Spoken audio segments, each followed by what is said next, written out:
pasti ada, cuman overtime itu dengan berjalannya waktu tuh kita bisa hidup dengan grieving itu gitu. In a world where you can be anything, choose to be kind gitu. Jadi di dunia ini kamu tuh bisa jadi apa aja gitu ya. Bisa kamu dihadapkan dengan pilihan gitu. Kamu bisa milih apa gitu.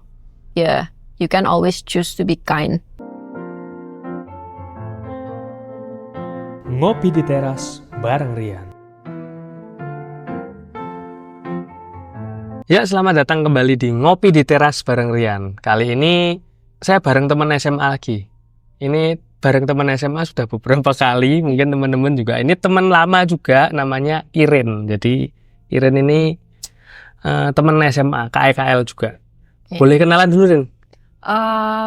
Boleh. Nama saya Irin Hidayat. Seumuran sama Rian. 2 tahun. Sekelas. Iya, 2 tahun sekelas di SMA. Jadi tahu nakal-nakalnya Irin. Tahu. Ya kita bakal ngobrol-ngobrol aja sih, ngobrol-ngobrol ringan sama Irin karena kita janjiannya sama Irin tuh sebenarnya sudah agak lama, cuman baru terrealisasi sekarang karena Ibu Irin ini agak sibuk. Karena tinggal juga di Jakarta. Oh iya, Irin juga nggak di Semarang. Kebetulan kita tag-nya ini di Semarang. Jadi Irin memang stay-nya di Jakarta. Jadi nyari waktunya pas di Semarang atau pas di Jakarta kita malah nggak ketemu. Saya sebentar-sebentar aja, jadi kurang. Mungkin cerita awal Irin dulu. Kamu setelah SMA itu kan sempat memang ngambilnya jurusannya apa Rin dulu? S1 dulu ngambil jurusan food science. Oh, food science. Iya, food tech ya. Kalau di Indonesia teknik pangan ya. Teknik pangan. Tapi kok bisa nyemplungnya ke hospitality itu ceritanya gimana itu Rin? Iya, jadi gini, waktu S1 kan hampir lulus tuh, lulus kan aku masih bingung ya, mau kerja apa, mau kerja di bidang apa, terus mau kerja di mana, itu masih bingung gitu. Lah kebetulan waktu udah mau lulus, keluarga ada wacana, mau bikin hotel nih gitu. Jadi terus gara-gara wacana itu, aku lanjutin ke S2 di hospitality, perhotelan gitu. Ya untuk supaya bisa membantu keluarga di bidang ini gitu. Awalnya kan masih nggak tahu maksudnya passion aku di mana atau maunya tuh seperti apa gitu, masih bingung gitu. Jadi terus sejak sekolah itu dan ada proyek itu, jadinya aku nyemplung di perhotelan. Oh, berarti taunya tuh akhir-akhir semester di S1 itu ya? Akhir-akhir semester ya. Kebetulan sih mungkin food science sama perhotelan tuh ya lumayan ya agak nyambung gitu. Ya. Lah pertama kali kamu pas ngambil ke S2 tuh apa sempat magang dulu apa gimana? Apa mungkin magang pas setelah? Sempat magang di di hotel di Jakarta. Itu jadi front officer. Dari low entry banget ya. Iya, jadi apa? Reception ya, Jadi reception. Terus juga kalau hotel kan punya kayak business center ya. Ya jadi jaga di front office sama di business center itu. Dua job desk itu ya, gantian. Itu berarti tapi cuman beberapa bulan aja sih. Beberapa bulan. Cuman ya tetap kalau lebih dari 1 bulan tuh tetap berasa kerjanya. Dari apa namanya? Dari rasanya gimana sih pertama kali mungkin dari food tech terus pindah ke hospitality itu terasa jelek apa gimana? Iya, lumayan terasa sih, lumayan apa ya? Masuk ke suatu bidang yang aku nggak punya pengalaman sama sekali, maksudnya keluarga juga nggak punya pengalaman sama sekali, jadi benar-benar baru gitu. Oh berarti memang waktu pertama kali buat itu nggak ada yang punya pengalaman sama sekali? Nggak ada yang punya pengalaman sama sekali, jadi benar-benar ya untungnya waktu itu kan aku nggak sendiri, jadi aku memang ada satu sepupu yang kita berdua tuh memang yang mengurus hotel dan restoran ini gitu. Berarti memang sudah disiapkan untuk mengurus ini, tapi ya mulai dari nol itu. Iya, mulai dari nol, bener-bener apa ya, nggak tahu apa-apa gitu kan. Jadi kalau orang lain kan biasa bangun hotel itu pakai operator dari luar ya, misalnya. Betul. Jadi brand apa gitu kan. Nah ini kita bener-bener bangun hotel tuh yang independen gitu. Oh berarti kamu nggak pakai manajemen memang pure? Enggak, memang Wah, pure bangun hebat loh. dari nol brandnya gitu. Baru tahu loh, keren.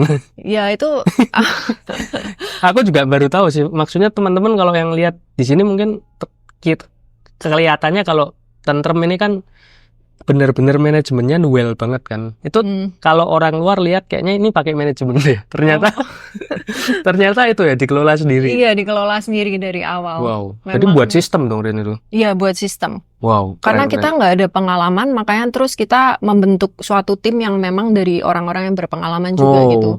Jadi di sana aku nyemplung pertama kali juga dengan zero experience, nggak punya pengalaman sama sekali, tapi terus ya aku belajar sama tim-tim aku itu yang memang mereka kan semua sudah berpengalaman. Udah ada pengalaman. Gitu. Jadi belajar dari situ. Cuman ya membentuk sistem baru. Iya, membentuk sistem baru. Keren. Kirain ada manajemennya yang udah biasa ngurusin. Keren loh. Ya. Dari awal. Dari bingung-bingung ya. Dari bingung mau ngapain gitu. Memang wah membangun sistem ya. Pasti berat tuh pertama kali. Iya, berat sih. Berat. Bingung ya itu nggak ngerti kan harus mulai dari mana. Apalagi kan waktu awal pertama kali kerja dikasih proyeknya juga proyek yang besar gitu. Iya, betul. Bukan terus dari proyek kecil terus latihan terus jadi proyek besar. Ini malah pertama kali nyemplung dari proyek yang besar gitu. Jadi ya itu mentalmu sendiri belum sing terbiasa tanggung jawab yang kecil langsung diserahin besar tuh rasanya gimana? Perasaanmu? Rasanya ya lumayan pressure juga sih. Sempat stres atau sempat gimana di awal-awal dulu? Kalau sempat stres ya enggak. Aku enjoy aja sih, untungnya enjoy karena aja. Mungkin sesuai dengan passionmu juga ya. Iya kebetulan. Senang juga ya. Kebetulan iya begitu nyemplung terus menjalani ini sampai cocok sekarang gitu. Ya happy aja gitu. Jadi ya oke, semuanya enjoy. Jadi lancar terus rasanya juga menikmati. Betul.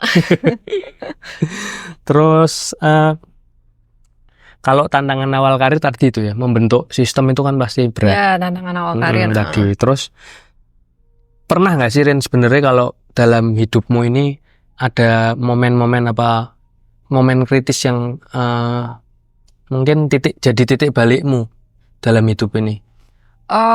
Momen kritis apa ya? Jadi kan kalau dalam bisnis itu kan pasti kita ada ketemu masalah kan, ketemu problem apa gitu kan. Mungkin pada waktu aku ketemu masalah itu, mungkin aku akan ya stres, mungkin bingung gitu kan. Tapi setelah di tahun 2021 itu mama aku sakit, terus mama aku nggak ada, itu aku jadi merasa bahwa semua masalah-masalah dalam bisnis aku tuh kayak nggak ada artinya gitu. Nggak ada apa-apanya gitu. Nothing banget ya. Jadi kayak ya waktu itu kenapa sampai saya stres itu ya ngerasain ini kayak beda gitu. Ternyata memang nggak ada apa-apanya ya. Nggak ada apa-apanya gitu. Setelah orang yang paling disayangi juga. Ya. Setelah merasakan itu gitu kan, waktu itu kan mungkin nggak paham ya rasanya. Betul. Terus dalam waktu itu kamu sempat ada grieving juga ya, Rin? Lumayan. Grieving pasti ada lah. Grieving boleh dibilang grieving tuh akan selalu ada gitu kalau aku baca ya. Iya nggak apa-apa dong di-share. Kalau grieving pasti ada, cuman overtime itu dengan berjalannya waktu tuh kita bisa hidup dengan grieving itu gitu. Berjalan bersama grieving. Bersama grieving. Gimana tuh Rin? Aku boleh diceritain dikit dong, maksudnya kayak yang kamu alami. Aku juga soalnya penasaran nih. Yang aku alami. Maksudnya kayak berjalan dengan grieving tuh gimana tuh? Ya kita move on with our life, tapi tetap karena grieving itu juga nggak mungkin hilang begitu aja, nggak mungkin gitu loh. Orang udah lama tinggal juga. Jadi kamu memang berjalan bersama grieving tuh kayak tetap mengenang tapi move on. Sebenarnya itu kan move on dan mengenang tuh kan produk bertolak belakang ya. Karena kadang kalau orang pacaran putus tuh kan move on-nya melupakan biasanya. Yeah. Cuman kalau ini move on-nya nggak mungkin bisa melupakan. Jadi memang beriringan. Iya. Wah keren ya. Tetap mengenang. Tetap mengenang. Ya itu jadi titik balikmu semakin tough dalam menghadapi masalah-masalah kerjaan ya akhirnya. Iya, semoga kayak gitu. Iya dong, harus dong. Jadi kayak betul. Mestinya sekarang kamu merasa lebih tough. Ternyata kerjaan ini nothing daripada betul. kehilangan. Daripada family gitu. Daripada family come first. Iya, of course. Lah, ngomong-ngomong soal family juga nih Ren, nih loncat dikit nggak apa ya? Kamu tuh kan kerja, suami juga kerja. Terus membagi waktunya dengan anak-anak itu gimana? Membagi waktu, kalau aku sih itu penuh usaha sih, maksudnya harus berusaha ya. Kalau harus berusaha membagi waktu tuh pasti. Karena apalagi yang namanya owner, itu kan kerjanya nggak 8 sampai 5 gitu. Kerjanya 24/7 gitu istilahnya. Jadi kalau misal liburan pun gitu ya, misalnya aku pergi ke luar kota lah, luar negeri lah, sama anak-anak, sama family gitu, tuh pasti tetap ada hal-hal yang menjadi tanggung jawab aku yang mesti aku nggak bisa tinggalin, gitu loh. Jadi mesti kontak harus siap. Ya, kontak harus siap, harus kalau pas lagi nggak jalan gitu ya, mungkin kan bisa make decision reply misalnya seperti itu. Jadi memang dibilang ya aku berusaha membagi waktu kalau pas sama anak-anak ya sama anak-anak gitu. Tapi kalau di saat aku lagi santai ya aku berusaha tanggung jawabku tetap terpenuhi gitu. Jadi waktu liburan juga smartphone memang kamu offin apa gimana? Oh enggak pernah tetap nggak pernah off. Selalu on. Selalu on, cuman waktu ya mungkin kalau lagi jalan yang memang nggak bisa pegang HP, lagi ngurus anak-anak ya nggak bisa reply secepat itu gitu misalnya. Tapi aku selalu on, aku nggak mau lepasin tanggung jawab juga gitu. Wah, keren.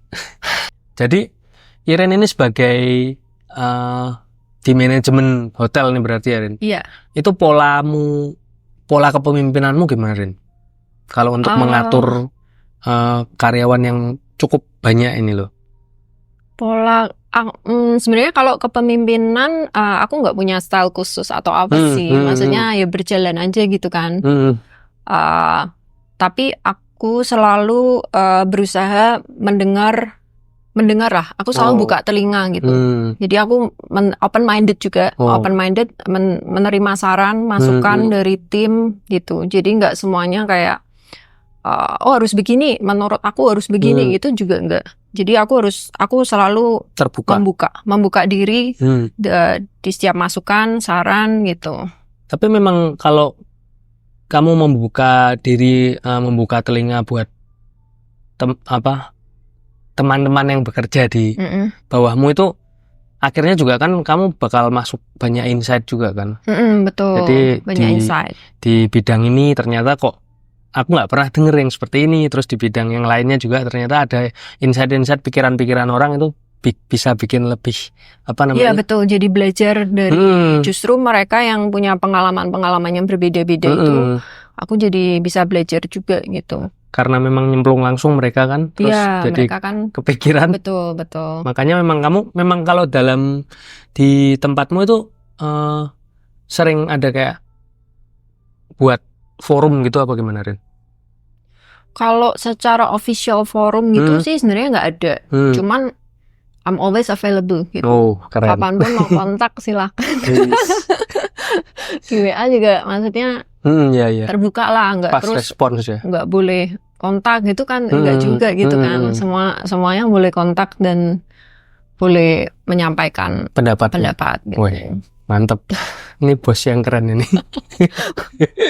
Iya dong, mendengarkan yang di bawah kok. Gitu ya. Berarti nggak otoriter tuh. Demokratis. Iya. Demokratis. Jadi kalau setelah sebagai pemimpin terus memimpin dengan yang demokratis tadi yang aku ngomong ya. Terus kamu sendiri juga untuk kehidupan pribadi tadi udah keluarga juga pembagian waktunya juga udah harus ada usaha. Kalau untuk dirimu sendiri, untuk keseimbangan dirimu sendiri tuh gimana Ren? Jadi untuk pikiran, badan, jiwa itu kamu gimana? Ya kalau Untuk badan aku olahraga. Juga aku lakuin rutin. Ya, lagi suka nge-gym. Terus kalau untuk jiwa tuh maksudnya ini spiritual gitu ya. Spiritual ya, aku percaya dengan kekuatan doa sih. Jadi doa itu nggak pernah aku tinggalin gitu. Setiap malam always berdoa sama family itu always. Doa bareng doa bareng. Doa bareng sebelum tidur kan anak-anak. Soalnya kan aku mau ngajarin anak-anak juga kalau kamu tuh mesti doa tiap hari gitu. Oh, berarti udah ngajarin anak dari dulu ya berarti? Iya. Kan always tiap malam. Oh, keren. Soalnya kan mereka belum tahu cara berdoa juga kan. Jadi kan aku atau suami yang always pimpin gitu loh. Jadi bareng gitu. Dan itu kalau dari anak-anak sendiri kayak kadang kalau orang tuanya lupa mereka jadi ngingetin gantian. Oh iya, mereka ngingetin. Ngingetin gantian. Belum doa loh gitu. Kadang-kadang lupa terus mereka ngingetin gitu. Ya karena dibuat tiap hari, tiap malam terus jadi mereka kebiasaan akhirnya itu ya terbentuk udah. Ya terbentuk. Ya semoga semoga nanti mereka juga bisa melanjutkan ya. Gitu kalau udah gede, apalagi mungkin udah sekolah di tempat lain gitu. Iya benar. Ya. Paling nggak jadi pola yang baik. Pola. Ya. Terus kalau pikiran Rin, biasanya kamu healingnya apa sih Irin ini? Oh, aku simple sih. Hobinya apa? Simple. Paling Netflix aja. Oh, Netflix. Lagi nonton film apa nih? Sukanya film apa kalau Irin ini? Awal-awal tuh aku suka western. Movie western yang gitu kan. Serial gitu? Ya, TV series gitu-gitu. Movie juga nonton. Tapi lama-kelamaan nonton yang Korea tuh jadi suka juga. Sama. Aku juga suka. Cuman memang tipeku kalau sama Olive ini nontonnya yang slow living, terus yang nggak mainstream. Yang romance gitu ya, yang romance kayak... tapi yang nggak mainstream. Oh, yang nggak mainstream. Karena yang nggak mainstream itu rasanya kalau aku sama Olive seringnya dapat nilai-nilai dari film itu, serius. Karena filmnya kadang kalau orang lain itu lihat bosenin. Jadi kok lihat misal adegan orang masak gini 30 detik. Terus misal orang cuma duduk doang gini bisa 1 menit kadang. Itu kan screen yang bosenin. Cuman kadang-kadang kalau film-film seperti itu banyak nilainya. Sekarang lagi nonton apa nih Rin kalau kamu? Sekarang lagi nonton I am not a robot. Apa sih? I'm not a robot. I'm not a robot. Agak lama ya filmnya gitu. Itu baru? Series Korea. Series Korea. Oh iya. Ya memang healingnya simple ya. Kalau baca buku gitu. Baca buku nggak begitu. Nggak begitu. Kalau series dulu western sukanya yang ngapain? Yang action gitu apa? Western suka yang lucu-lucu kayak Friends gitu. Oh, komedi. Big Bang Theory. Oh iya. Kayak gitu-gitu. Klasik gitu ya. Iya, yang udah kuno-kuno. Kuno-kuno. Healingnya cuman simple ya, berarti Netflix aja cukup ya. Iya, simple sih. Kalau kamu sendiri Ren dalam hidup ya, kayak bisnis, nggak cuman bisnis. Pasti ada momen-momen kegagalan gitu ya. Kamu ingat nggak maksudnya kegagalan yang rasanya paling ini paling tak ingat-ingat banget gitu? Oh iya, kalau kegagalan pasti ada ya. Maksudnya nggak semua bisnis yang aku bangun berjalan gitu. Ada yang ditutup, ada yang nggak moving gitu kan. Itu sempat bikin down, sempat bikin jadi nggak pede sih. Oh, sempat gitu. Jadi nggak pede. Jadi nggak pede gitu, merasa kayak nggak bisa gitu. Cuman ya untungnya bangkit lagi lah, untungnya mencoba lagi gitu. Sampai kamu downnya tuh lama nggak sih waktu sempat ada kegagalan itu? Ya nggak lama banget juga enggak sih. Langsung kamu balik? Iya, ya untungnya ya lumayan, maksudnya sempat nggak pede itu lumayan lama, tapi terus habis itu ya bangkit lagi. Cuman sometimes kadang-kadang sampai sekarang pun ada lah pasti kita manusia pasti ada, kalau nggak bisa gimana ya gitu-gitu ketakutan pasti. Gitu ketakutan. Ya? Ada ketakutan. Kamu kalau dari kamu sendiri untuk maintain kayak gitu gimana caranya Rin? Secara pribadi? Oh, secara pribadi yang pasti doa. Terus aku selalu bertanya lah sama ceritalah ke siapa gitu misal. Jadi memang cari sudut pandang lain juga ya. Cari sudut pandang lain, cari apa? Ya kayak curhat gitu ya. Oh iya, curhat ya, bener dong. Curhat gitu. Tapi kan maksudnya pasti ada value-value yang bisa kita ambil ya waktu curhat itu. Kamu jadi lebih banyak cerita ya, cerita ke orang, terus cerita nanti ke keluarga sih. Ke keluarga, ke teman juga. Temen kadang-kadang, cuman jarang lah. Lebih ke keluarga ya. Ke keluarga. Dan itu banyak insight masuk, terus bisa berbenah ya. Lumayan banyak insight masuk. Jadi bisa maju lah intinya gitu. Kayaknya belakangan ini juga Iren sering ngobrol-ngobrol ya sama teman-teman, kayaknya banyak ya ngobrol-ngobrol ya, termasuk sama aku. Ya kan, maksudnya lebih mulai membuka diri itu ya. Iya, membuka. Iya dong, bener dong. Buka diri ya namanya ya. Itu maksudnya membuka telinga juga kan. Itu udah lama seperti itu apa kamu baru-baru ini, Rin? Kalau yang kamu rasain? Mungkin ya udah lama sih. Udah lama. Cuman ke orang tertentu aja ya, maksudnya nggak orang tertentu. Ke semua orang aku cerita dari A sampai Z sih enggak sih. Ya itu soalnya memang kalau mulai membuka telinga itu pasti insight yang masuk makin banyak. Iya betul. Aku pun juga belakangan ini ngobrol-ngobrol sama teman-teman ini, jadi makin banyak banget dapat insight. Jadi ada orang yang ternyata pengalamannya seperti ini, sebelumnya aku nggak pernah dengar sama sekali. Terus ada yang pengalaman yang dengan anaknya, yang ada yang anak kebutuhan khusus juga. Terus ada yang ditinggal sama pasangannya juga. Ada yang kehilangan anaknya juga. Banyak pengalaman teman-temannya benar-benar membuka, bukan terus membuka aku jadi lebih bersyukur, enggak juga. Cuman aku jadi, ya makasih Tuhan, ternyata kamu menemukan aku dengan orang-orang, termasuk Iren juga ini. Sebelumnya mungkin kalau kita nggak ngobrol gini, kita nggak bakal tahu. Ternyata pergumulannya Iren ada masalah seperti ini. Aku juga ada masalah seperti ini, kita nggak bakal tahu kan. Ya mulai dari ngobrol ini kita bakal lebih tahu itu. Lebih belajar juga ya. Betul, lebih belajar. Betul sih, betul. Banyak tahu lah. Nanti off the cam-nya pasti lebih banyak obrolan. Kan nggak semua bisa di-share dong. Iya, betul. Terus kalau dalam perusahaan sendiri CSR ya, CSR dari perusahaan. Ada itu pasti ada program-programnya. Kalau di perusahaan itu misalnya setahun berapa kali gitu. Misal ke panti asuhan lah, ke panti jompo lah, itu ada. Misal tiap Natal, terus misal nanti Ramadan gitu, ada jadwal-jadwalnya. Kalau kamu pribadi, Rin? Aku pribadi untuk pelayanan nggak cuma di gereja sih. Ya kalau yang di gereja sih belum aktif sih. Akan ya. Semoga ya. Amin. Kalau pelayanan, maksudnya dari diriku sendiri sih, aku berusaha ya dari hal-hal kecil yang setiap hari aja sih, gitu. Jadi kebiasaan pokoknya berbuat baik ke orang itu. Ya, berusaha berbuat baik lah, gitu. Berbuat baiknya banyak lah ya halnya. Maksudnya nggak disebut satu persatu, cuman yang penting bisa berbuat baik ke orang-orang sekitar. Ya berbuat baik lah. Ada pepatah itu bilang.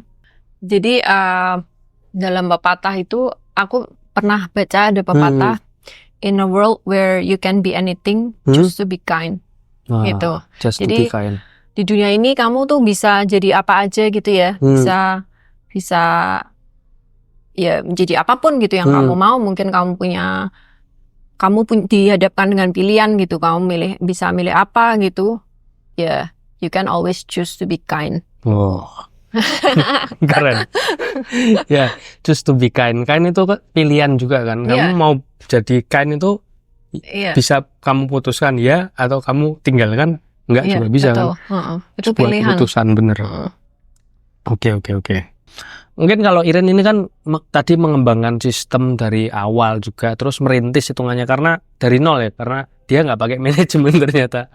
Itu ada saran atau tips buat teman-teman yang mulai merintis nggak? Kan bisnis itu kan nggak mesti harus besar dulu, langsung besar. Ada yang mungkin dari kecil kan, tapi startnya sama aja, sama-sama memulai. Kalau nggak ada memulai, kita kan nggak mungkin ada sesuatu itu. Nah, saran untuk dari Irin apa? Saran mungkin jangan takut memulai dari bawah. Mungkin ya. Jangan takut memulai dari bawah. Jangan takut memulai dari bawah. Terus dalam bisnis itu hal utama yang mesti dipegang itu jujur. Kejujuran itu nomor satu. Nomor satu. Jadi, kejujuran. Kalau misal aku jual barang, misal ya suatu produk lah, let's say, apa yang menjadi bahan produk itu ya yang aku tulis gitu. Jadi nggak mungkin aku menuliskan sesuatu yang di luar dari yang memang di luar bahan itu. Atau misalnya aku kan jual kamar gitu kan ya. Betul. Misal kamarku luasannya 20 meter persegi misalnya seperti itu. Nggak mungkin di website aku sengaja tulis 25 gitu. Itu ya walaupun tamu nggak mungkin ngitung ya. Maksudnya tamu nggak mungkin ngukur gitu kan. Cuman ya itu prinsip aja. Betul. Bahwa harus jujur. Gitu. Jujur yang nomor satu ya. Jujur nomor satu. Karena kan sekarang banyak dengar kayak misal penipuan ini, penipuan itu. Di markup ukuran, di markup komposisi dan sebagainya. Uang dibawa kabur, apa itu jangan dijadiin culture. Keren. Jangan dijadiin budaya. Jujur yang pertama. Terus kemudian apa? Jujur yang pertama. Terus kalau dari pengalaman aku itu kerjaan tuh harus dicari. Kerjaan harus dicari. Jangan duduk manis nunggu kerjaan datang. Oh, harus aktif ya berarti. Harus aktif, cari kepo, apalah semua dicari kerjaan gitu. Jadi kita nggak bisa cuma nunggu duduk manis, nunggu kerjaan itu dikasihkan ke kita atau datang gitu. Jadi kalau aku lebih ke cari kerjaan ya aktif. Aktif. Terus ada lagi? Mungkin itu kali ya yang lain-lain value, integritas.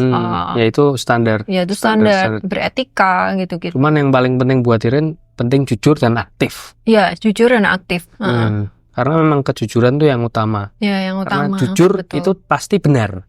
Benar ya, kalau ya benar kan ya, kalau kamu mengatakan sesuatu yang jujur ya pasti itu kebenaran yang kamu nyatakan. Betul. Jadi yang utama betul. Nanti semua akan jadi lurus jadi benar kalau jujur yang utama. Iya, betul. Ada lagi ya pesan-pesan Rin? Udah sih ya. Udah. Kayaknya. Oke, gitu aja. Thank you banget Rin waktunya. Thank you. Nanti kapan kita ngobrol-ngobrol lagi. Thank you. Jangan lupa teman-teman untuk like, subscribe dan komen-komen di video bawah ini. Terutama kalau kamu kenal sama Irin. Oke, gitu aja. Thank you Rin, sampai ketemu lagi. Sampai ketemu. Ya.